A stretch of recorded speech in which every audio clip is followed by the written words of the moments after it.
సుధాకర్ రెడ్డి గారు నమస్తే సార్. నమస్తే అండి శ్రీకాంత్ గారు. సార్ మీరు మానసిక శాస్త్రవేత్తలు కాబట్టి మిమ్మల్ని ఈ భాషలో అడుగుతాను సార్. ఒక మనిషికి కాన్ఫిడెన్స్ ఉంటుంది, ఒకడికి ఓవర్ కాన్ఫిడెన్స్ ఉంటుంది, ఒకడికి ఓవర్ ఓవర్ కాన్ఫిడెన్స్ ఉంటుంది. మన అనిల్ కుమార్ యాదవ్ గారిని చూస్తుంటే మాత్రం ఈ మూడో కావుకు సంబంధించిన మనిషిలాగా కనపడతాడు సార్. ఏదైనా సరే చాలా అతిగా చేస్తూ ఉంటాడు అనమాట. మనం చూసాం ఒకసారి అసెంబ్లీలో తొడగొట్టి మీసం మేలే చెప్పాడు. 2021 కల్లా నేను నీళ్ళు అందిస్తా. చంద్రబాబు నీలాగా నేను తప్పుడు డేట్లు చెప్పను. 2018 2019 అన్నాను. 2021 పలానా డేట్కి నేను పోలవరంలో నీళ్ళు అందిస్తా, ఇదిగో నా మీసం తిప్పుతున్నా, తొడగొడుతున్నా అని చెప్పాడు. కట్ చేస్తే ఆయన నీటిపారుదల శాఖ మంత్రిగా ఓడబీగారు. తర్వాత ఇప్పుడు దాకా అసలు ఆ పోలవరంలో ఏమి జరుగుతుందో ఎవ్వడికి తెలియని కూడా తెలియదు. మళ్ళీ ఇప్పుడు వచ్చేసి నిన్న చంద్రబాబు గారు చెప్పినట్టు నెల్లూరులో తంతే ఆయన వచ్చి నరసరావుపేటలో పెట్టాడు. నరసరావుపేటలో పడి కాక మళ్ళా లేచి నేను చంద్రబాబుకి లోకేష్కి సవాల్ విసురుతున్నా, దమ్ముంటే నా సవాల్ స్వీకరించండి, మీసం మెలేసి చెప్తున్నా, నేను గనక ఇక్కడ ఓడిపోతే నా రాజకీయ సన్యాసం ప్రకటిస్తా, మీరు నా సవాల్ని స్వీకరిస్తారా అంటున్నారు. అసలు నీ స్థాయి ఏంటి? నువ్వు ఎవరికి సవాల్ విసురుతున్నావు? ఏం చేస్తున్నావు? దేనికైనా ఒక లిమిట్ ఉంటుంది కదా.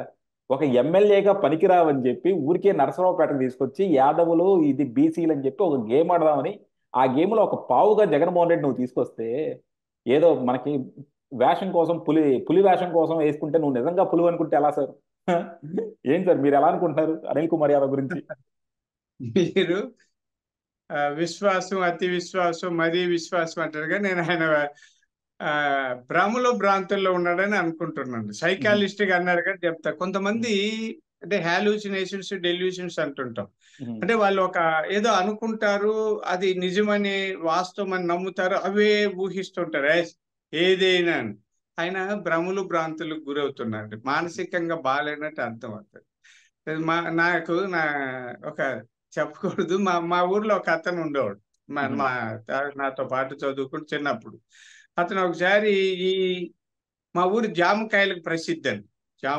జామ తోటలు అంటే ఇక్కడ పెనుమూరు జామ అంటుంటారు. అది మా ఊర్లో దాసరపల్లిలో ఉంటాయి. అందరికీ జామకాయలు ఉంటాయి. ప్రతి వాడు ఉన్నదంతా ఇప్పుడైతే ఇంతకుముందు చెరుకు, వరి ఇవి చేసి ఇప్పుడు అందరికీ జామ తోటలే. ఒకసారి నేను ఒక 35 ఏళ్ల క్రితం ఒకడు సవాల్ చేశాడు, రే ఈ పెనుమూరు మండలంలో నేనే సావుకారి అన్నాడు. ఎట్ట చెప్తారే, నేను 10,000కి అమ్ముతున్నాను రా జామకాయలు. జామకాయలు 10,000 రూపాయలకి అమ్మేవాడు పెనుమూరు మండలంలో ఎవరు అన్నాడు. నీకు ఉండేది జామకాయలే, మీకు అర్థమైందా? వాడు ఏమనుకున్నా అంటే జామకాయలు అమ్మేవాడే ధనవంతుడు అనుకుంటా, మిగతా వాడికి సంపద కనపడు. వాడు ఆ భ్రమలో ఉన్నాడు. అట్లా ఇతను ఆ భ్రమలో ఉన్నాడు. మీరు అన్నట్టు ఇక్కడ నెల్లూరులో తంతే అక్కడికి వెళ్ళాడు. అతనికి సిగ్గుండాలండి. సిగ్గుంటే ఈ నెల్లూరులో ఎమ్మెల్యేగా ఉన్న వాడిని తీసేసి అక్కడెక్కడో ఎంపీగా పంపితే నేను ఎందుకు నెల్లూరులో గెలవనని నిలబడి ఉండాలి, సవాల్ చేసి ఉండాలి. జగన్మోహన్ రెడ్డి గారు, నువ్వు నన్ను తక్కువగా అంచనా వేసుకుంటాను, నన్ను ఇండిపెండెంట్ గా ఇక్కడ గెలిచి నా సత్తా చూపిస్తాను, నువ్వు ఎక్కడ చెప్తే అక్కడ పోనని ఉంటే అది సవాలు. ఆయన ఎక్కడికో పారిపోయి చంద్రబాబు గారితో సవాల్ ఎందుకు?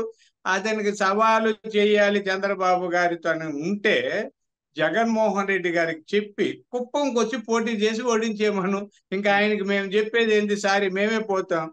లేకపోతే మంగళగిరికి వెళ్ళి లోకేష్ గారితో పోటీ చేసి గెలిచేమను, మేమే వెళ్తాం కదా. సిగ్గుండాల అయ్యా. అతను వింటే వినండి, బుద్ధి లేని మాటలు ఎందుకు అనిల్ కుమార్ యాదవ్ గారు. సిగ్గుంటే అలాగే సార్. మీ చంద్రబాబు గారిది ఏంటండి సవాళ్ళు? ఏదైతే గుర్తొచ్చి పిల్లని ఎక్కిరిచ్చినట్టు. వీళ్ళకి అసలు ఏమైనా జ్ఞానం ఉందా లేదా అర్థం కాదు సార్ నాకు. ఎందుకంటే ఇప్పుడు నిజంగా సవాల్ చేసుకోవాలంటే సమబుద్ధిలతో సవాల్ చేసుకోవాలి. ఇప్పుడు జగన్మోహన్ రెడ్డి గారు చంద్రబాబుకు సవాల్ చేశారంటే ఇద్దరు ఒక పార్టీ అధ్యక్షులుగా సవాల్ చేసుకున్నారు అనుకోవచ్చు. ఈయన ఒక ఎంపీగా పోటీ చేస్తున్నాడు ఇప్పుడు. అంటే రేపొద్దున 23 ఎంపీలు జగన్మోహన్ రెడ్డి చంద్రబాబు గారికి సవాల్ చేస్తే చంద్రబాబు గారు 23 ప్లేస్లోనూ పోటీ చేయాలా? అలాగే రేపొద్దున 175 ఎమ్మెల్యేలు ఉంటే 175 ఎమ్మెల్యేలకి చంద్రబాబు గారు వెళ్ళాలా? అసలు ఏదన్నా పరిగెట్టాలి కదా. ఇది అన్నట్టు ఇట్లా పిచ్చోళ్ళందరూ చేరిపి ఆ వైసీపీలో అతనితో ఎవరో ఒకరు మేము క్యాండిడేట్ పెడుతున్నాం కదా, ఆ క్యాండిడేట్ పెట్టేవాడితోనే సవాలు. ఆ క్యాండిడేట్ ని పెడుతున్న వ్యక్తిని, ఆ క్యాండిడేట్ ని ఎవరు పెడుతున్నారు? చంద్రబాబు నాయుడు గారు.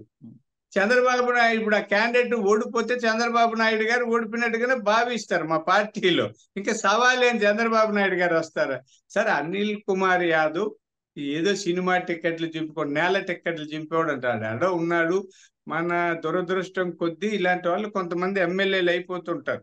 ఎక్కడో ఒక చోట తోసుకొచ్చి ఏదో అయిపోతారు, వాడు కత్తులు తిప్పుతాడు. ఒక ఆయన గడ్డం, ఆయన విజయసాయి రెడ్డి, ఆయనతో సవాల్ చేయమని అంటే చాలు, ఆయన గెలిస్తే. ఇప్పుడు రాజ్యసభ నాకు మించిన మేధావి లేదు అని అంటున్నాడు కదా, రేపు నెల్లూరులో గెలవమనండి, అతన్ని గెలిపించుకోమండి. ఆయనకి ఏమైనా సత్తా ఉంటే అనిల్ కుమార్ యాదవ్ నెల్లూరు ఎమ్మెల్యేగా ఉన్నారు కాబట్టి రేపు విజయసాయి రెడ్డి గారిని గెలిపించమండి.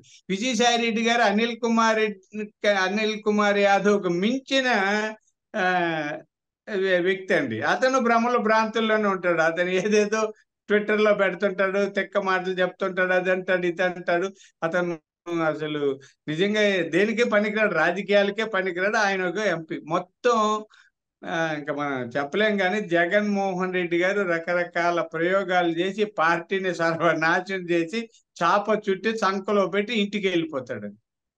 యా, డెఫినెట్ గా సార్. ఎందుకంటే వీళ్ళంతా కూడా ఒక చోట నుంచి ఒక చోటకి, ఒక చోట నుంచి ఒక చోటకి వలసపోయే పక్షులు. వీళ్ళు వచ్చి సవాళ్ళు విసురుతుంటే చాలా హాస్యాస్పదంగా ఉంది. సో డెఫినెట్ గా మీరు అన్నట్టు ఏంటంటే, ఇప్పుడు అక్కడ లావు శ్రీకృష్ణదేవరాయలు గారు ఉన్నారు. నిజంగా ఆయనకి సవాల్ విసరాలంటే ఆయనతో విసరండి, ఆయనకి విసరండి, ఆయన రిటార్ట్ ఇస్తారు. ఎందుకంటే ఒక హుందాగా ఉన్న లావు శ్రీకృష్ణదేవరాయలు, ఒక వీధి రౌడీలాగా ప్రవర్తించే అనిల్ కుమార్ యాదవ్ మధ్య నరసరావుపేటలో యుద్ధం జరుగుతుంది. సో అక్కడ ప్రజలు డిసైడ్ చేసుకుంటారు, ఒక గౌరవం తెచ్చే, కాన్స్టిట్యున్సీ గౌరవం తెచ్చే లీడర్ని ఎన్నుకోవాలా, లేకపోతే కాన్స్టిట్యున్సీ పరువు తీసుకొచ్చే లీడర్ని ఎన్నుకోవాలని చెప్పి ప్రజలు డిసైడ్ చేసుకుంటారు. సో అక్కడ సవాళ్ళు, ప్రతి సవాళ్ళు అక్కడ ఇసురుకుంటే బాగుంటుంది. మీరు లోకేష్కి, చంద్రబాబుకి ఇస్తే కన్నా ఇప్పటికన్నా సరే నేల విడిచి సాము చేయొద్దని చెప్పి చెప్తున్నాం సార్. థ్యాంక్ యూ అండి. Thank you sir.